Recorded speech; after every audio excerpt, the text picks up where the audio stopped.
Malambo kana kuti Genesis chapter 1.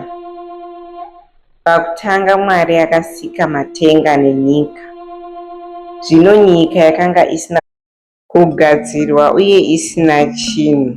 Rima rakanga riri pamusoro pemvura yakadzika, uye mweya waMwari wakanga uchigara pamusoro pemvura. Uye Mwari akati, chiedza ngachivepo. Chiedza chikavapo. Mwari akaona kuti chiedza chakanga chakanaka, uye akaparadzanisa chiedza nerima. Mwari akatumidza chiedza kuti masikati, uye rima akaritumidza kuti usiku.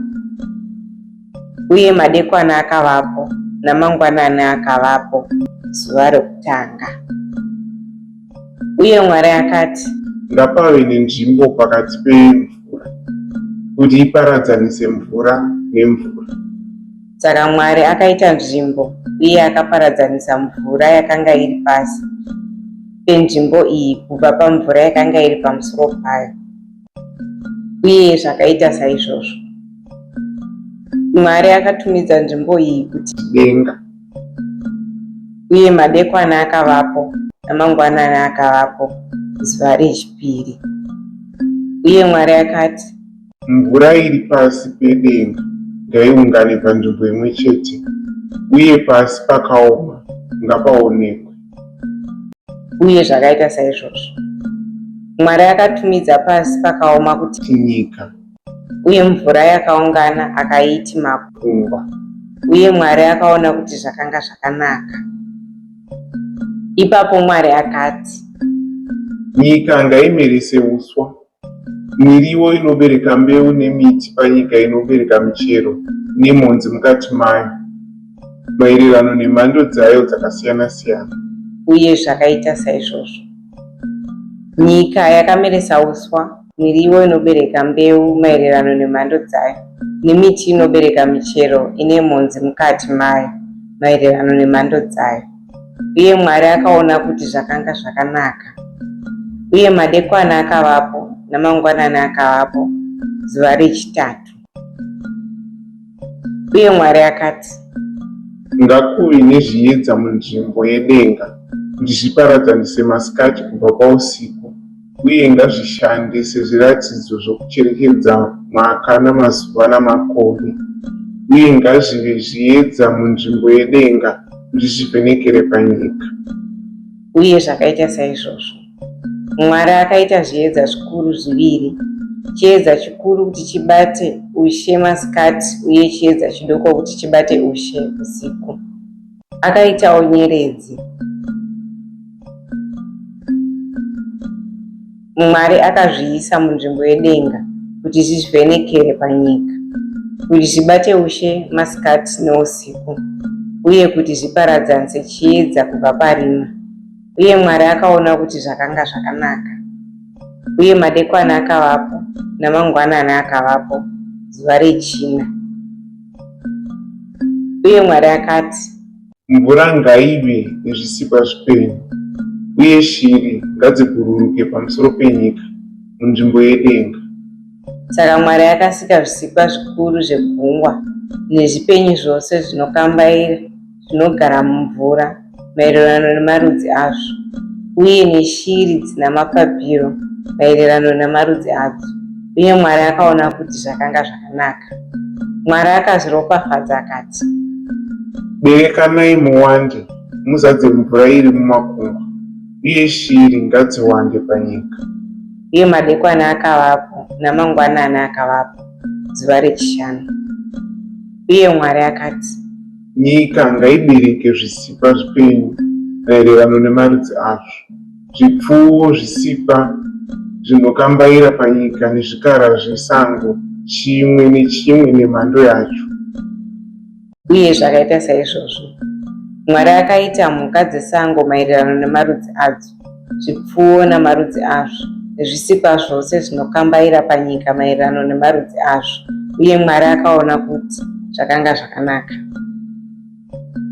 Ipapo Mwari akati, ngatiitei munhu nemufananidzo wedu, akafanana nesu, uye ngavave nesimba pamusoro pehove dzegungwa napamusoro peshiri dzedenga napamusoro pemombe napamusoro penyika yose uye napamusoro pezvisikwa zvose zvinokambaira panyika. Saka Mwari akasika munhu nomufananidzo wake, akamusika mumufananidzo waMwari, akavasika murume nomukadzi. Mwari akavaropafadza akati kwavari, berekanai muwande, zadzai nyika uye mubate ushe pamusoro payo, muve nesimba pamusoro pehove dzegungwa napamusoro peshiri dzedenga napamusoro pezvisikwa zvipenyu zvinokambaira panyika. Ipapo Mwari akati, ndinokupai miriwo yose inobereka pamusoro penyika yose nemiti yose ine michero ine mhodzi mukati mayo, zvichava zvokudya zvenyu.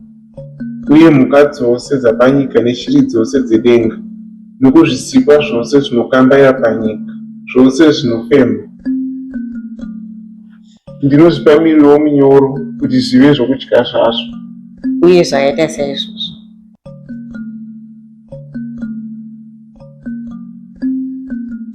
Mwari akaona kuti zvose zvaakanga aita kuti zvakanga zvakanaka kwazvo, uye madekwana akavapo nemangwanani akavapo, zuva rechitanhatu. Ndokupera kwechapter 1. Mavambo chapter 2. Naizvozvo matenga nenyika zvakapera mukushongedzwa kukuru kwazvo.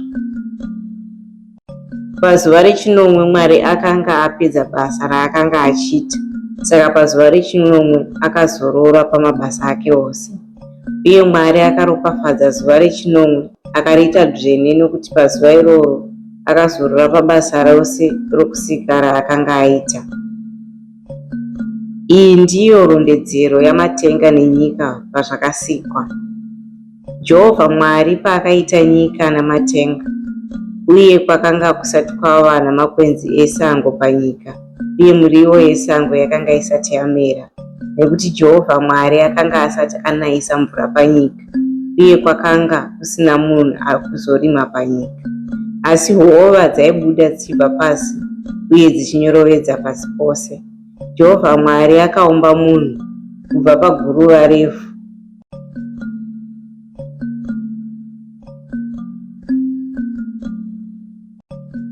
Uye akafemera mweya woupenyu mumhino dzake, uye munhu akava mupenyu.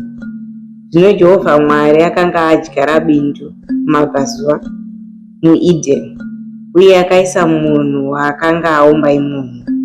Uye Jehovha Mwari akaita mhando dzose dzemiti kuti dzimere kubva muvhu, miti yaifadza meso uye yakanga yakanaka pakudya.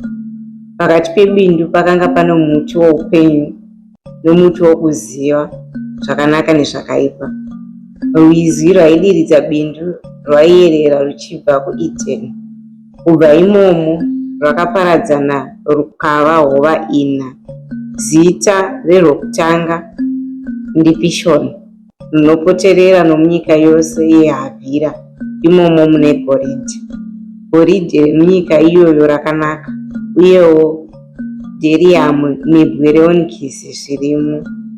Zita rorwizi rwechipiri ndiGihoni, runopoterera nomunyika yose yeEtiopia. Zita rorwizi rwechitatu ndiTigrisi, runoyerera ruchitevedza rutivi rwekumabvazuva eAshuri. Uye rwizi rwechina ndiYufuratesi.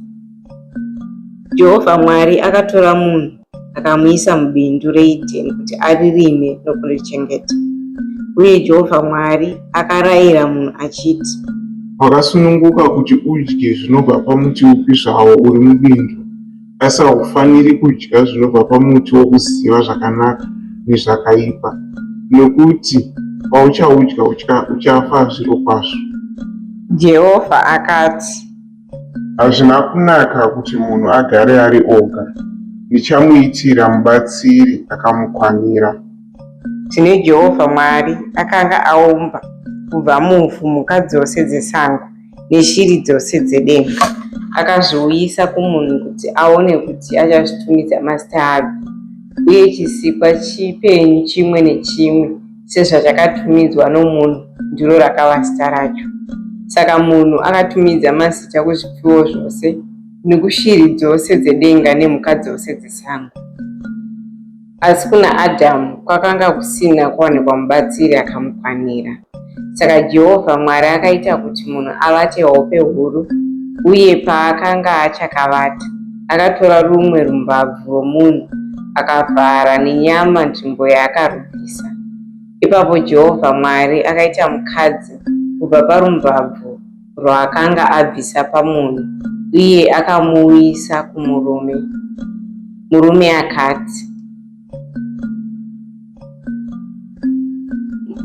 akati, zvino uyu ibvupa ramapfupa angu nenyama yenyama yangu. Achanzi mukadzi nokuti akatorwa kubva pamurume. Nokuda kwechikonzero ichi, murume achasiya baba namai vake agonamatira kumukadzi wake, uye vachava nyama imwe. Murume nemukadzi wake vakanga vasina kusimbira vose, uye havana kutombonyara. Ndopanoperera Genesis chapter 2.